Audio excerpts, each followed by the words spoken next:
Злочини, вчинені тими, хто захищає закон, особливо чутливі для суспільства. Ще не встигла країна оговтатись від безчинства поліцейських в Кагарлику, викрита вже ціла злочинна організація правоохоронців в Павлоградському відділі поліції на Дніпропетровщині. Начальник відділу, його заступник, начальник сектору та 4 оперативників надто захопились підвищенням показників. За даними слідства, впродовж 19-20 років замість реального розслідування злочинів вони примушували громадян вчиняти їх під контролем правоохоронців. Невже в країні такий низький рівень злочинності, щоб підкуповувати місцевих жителів чи постачати їм наркотики за вчинення неправомірних дій? Ще один спосіб досягнення результату – примус через фізичне та психологічне насилля до зізнання у вчиненні злочинів. В ході 20 санкціонованих обшуків вилучено засоби катування та речові докази, що доводять фальсифікацію кримінальних проваджень. Прокуратура Київської області спільно з ДБР та СБУ затримали 7 осіб. Всім їм повідомлено про підозру. Напередодні ми провели масштабну координаційну нараду керівників правоохоронних органів щодо стану протидії катуванням працівниками органів правопорядку, а також нелюдському та такому, що принижує гідність поводженню покаранню.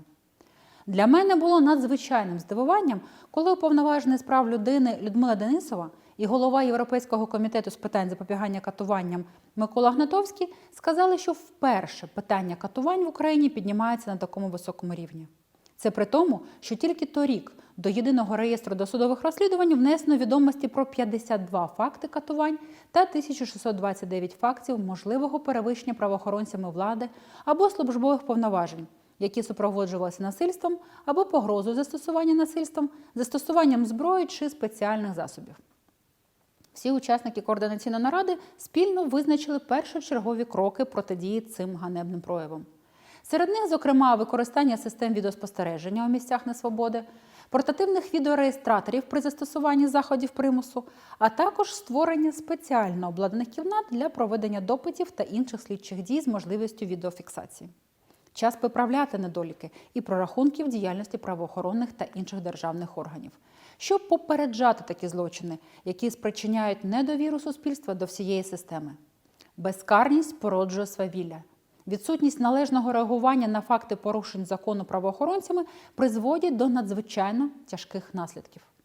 Всі ми пам'ятаємо трагедію річної давнини, коли нахабні розваги поліцейських зі зброєю у дворі житлового будинку призвели до смерті маленького хлопчика. Вони здійснили понад 10 пострілів в бік громадського місця, де був 5-річний Кирил Тлявов. З кінця грудня 2019 року справа слухається в суді. Обвинувачений у вбивстві з необережності поліцейський перебуває під вартою без визначення розміру застави. Строк її дії востаннє продовжено ухвалою Переяслав-Хмельницького суду від 23 квітня 2020 року на 60 діб. Ще 2 – інспектор та цивільна особа, які обвинувачуються в хуліганстві та незаконному поводженні зі зброєю, 25 лютого цього року були звільнені з-під варти з покладанням на них обов'язків. Неповнолітній переданий під нагляд матері.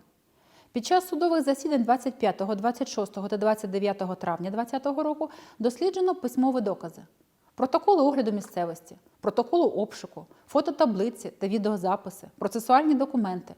Наступне судове засідання призначено на 18 та 19 червня. В їх ході заплановано, зокрема, дослідити протоколи слідчих експериментів. Також прокурором підготовлено клопотання про продовження строку тримання під вартою поліцейському та продовження дії обов'язків, покладених судом на інших обвинувачених. Встановлення справедливості щодо маленького Кирила – справа честі для всієї системи кримінальної юстиції. Прокуратура бачить і свої недоліки та продовжує самоочищення. В четвер черговий кричущий випадок. Прокурора однієї з місцевих прокуратур столиці затримано на заволодінні шляхом обману грошовими коштами. Традиційно предмет торгу – закриття кримінального провадження. І в цьому випадку свої послуги прокурор оцінив $100 000 США. Встановлено, що вимагав він кошти від представника банку. А ще за цю суму мав в подальшому, по суті, кришувати діяльність цієї установи, зокрема, забезпечити нереєстрацію усіма органами Києва будь-яких кримінальних проваджень відносно банку. Викрили працівника прокуратури прокурори Офісу Генерального прокурора спільно з ДБР та Нацполіцією. Жоден факт неправомірних дій працівників прокуратури не може лишатися поза увагою. І ми не приховуватимемо, а навпаки жорстко по закону реагуватимемо на всі злочини. прокуратурі немає місця хабарникам і злочинцям. Сьогодні День журналіста. Але чи безпечно в Україні бути журналістом? Мусимо визнати, що ні. І докорінно треба міняти цю ситуацію.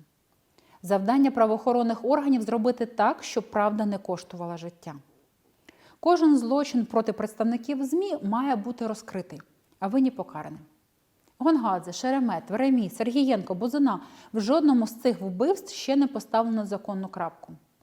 Тим часом журналісти продовжують зазнавати перешкоджання професійній діяльності, тиску, отримувати погрозу застосування насильства і піддаватися фізичній розправі. Журналістів переслідують за критику чи викриття. В них незаконно вилучають зібраний матеріал, відбирають техніку, б'ють. Всі ці факти неодмінно мають перевірятися органам правопорядку, і на кожен з них має бути відповідна оперативна реакція.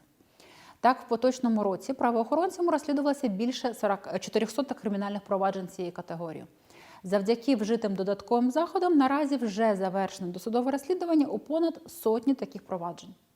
За порушення прав журналістів про підозру цьогоріч повідомлено майже 20 осіб. Так, наприкінці квітня повідомлено про підозру особи, яка в серпні минулого року перешкоджала законній професійній діяльності 3 журналістів телеканалу «112 Україна» щодо висвітлення діяльності лісопереробного підприємства.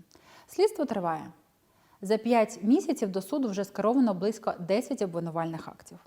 За участі прокурорів у судах наразі розглядається більше 50 проваджень щодо журналістів, проти 3 десятків торік.